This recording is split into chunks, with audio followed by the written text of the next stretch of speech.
Good morning, Sunday partners. This is Joey Marcelo. Nandito po tayo ngayon sa New Zealand and later on, makikita natin kung paano hina-harvest yung ating pure barley.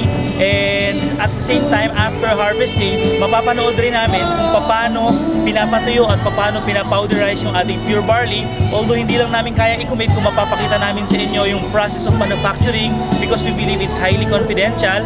But at least we're confident na yung product natin, which is pure barley and barley pure, ay guaranteed 100% from New Zealand and it's 100% organic. So welcome to New Zealand. We are excited because at long last makikita na rin natin how our barley is being processed. I'll just explain. This is a pasture that has been planted for the regeneration of the soil fertility. It has nitrogen been fixed in the soil by the clover plants. It has plantains and chicory that will draw the nutrients up into the top part of the soil so that any crops that follow will have sufficient fertilizer that they can produce a good crop of barley leaf. So it's natural fertilizer. And it's natural fertilizer. Yeah. And no artificial fertilizer goes onto this farm at all. Yeah.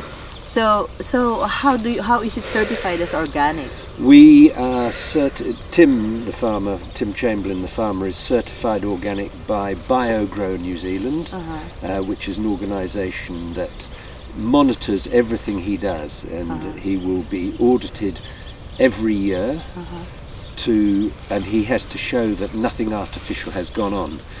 The BioGrow are part of IFOAM, the International Federation of Organic Movements, which is an international body.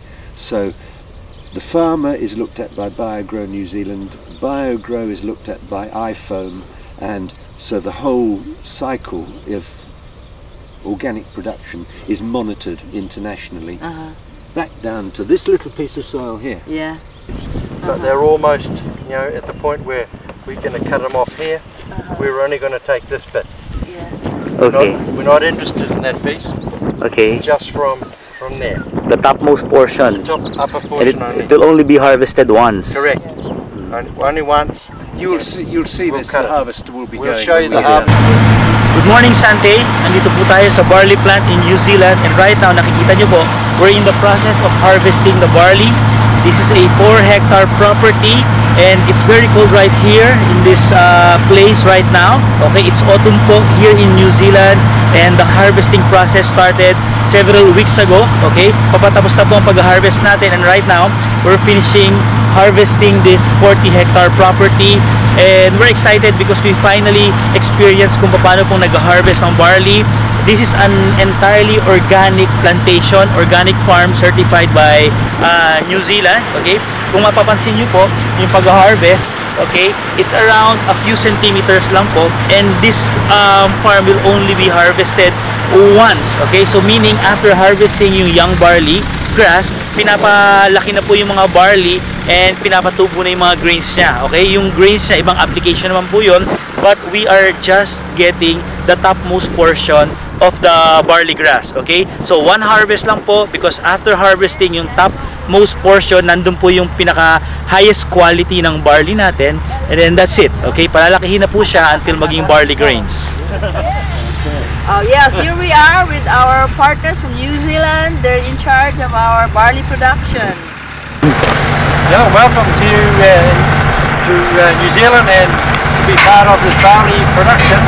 We're happy that you're able to share it with us and we hope you enjoy a lot of success and a lot of good health with this product.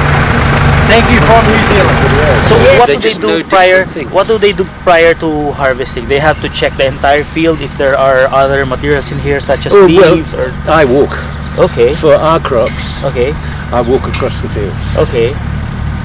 to make sure that it's all right. So I can say to Gordon, look, that bit there, go round it Okay.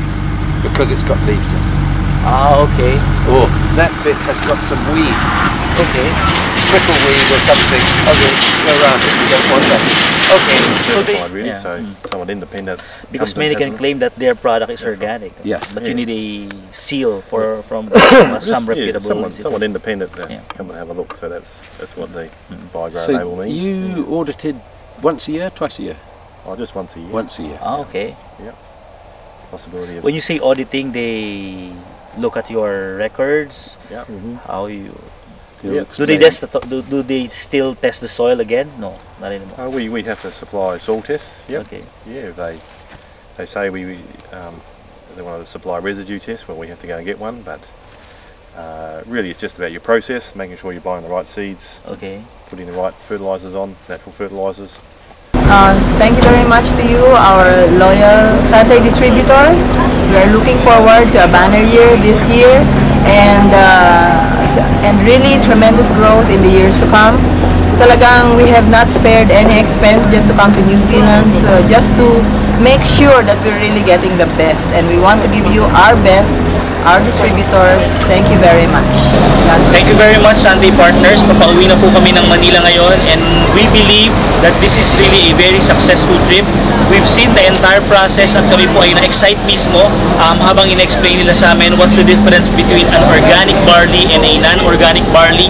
And we are 100% sure na yung barley po na sinusupply natin in Pure Barley and Barley Pure are 100% organic. Nakita na po namin at na-meet na po namin ang lahat ng tao na nagpapatakbo ng ating manufacturing plant. We've seen our farmers. We saw how the process, how the barley are being harvested and are being processed. At kami po ay sobrang excited, and we believe that we have a great opportunity ahead of us. We will be the next big thing in the Philippines. Barley will be the next big thing. And I do believe na marami pong mabibless sa ating mga partners. So ladies and gentlemen, marami pong salamat sa pananood nyo, at naway ito pong video na to ay makatulong para mapalago nyo po ang inyong mga negosyo, and we do believe that we can create life-changing opportunities this year in Sante International. Thank you very much, partners, and we'll see you soon.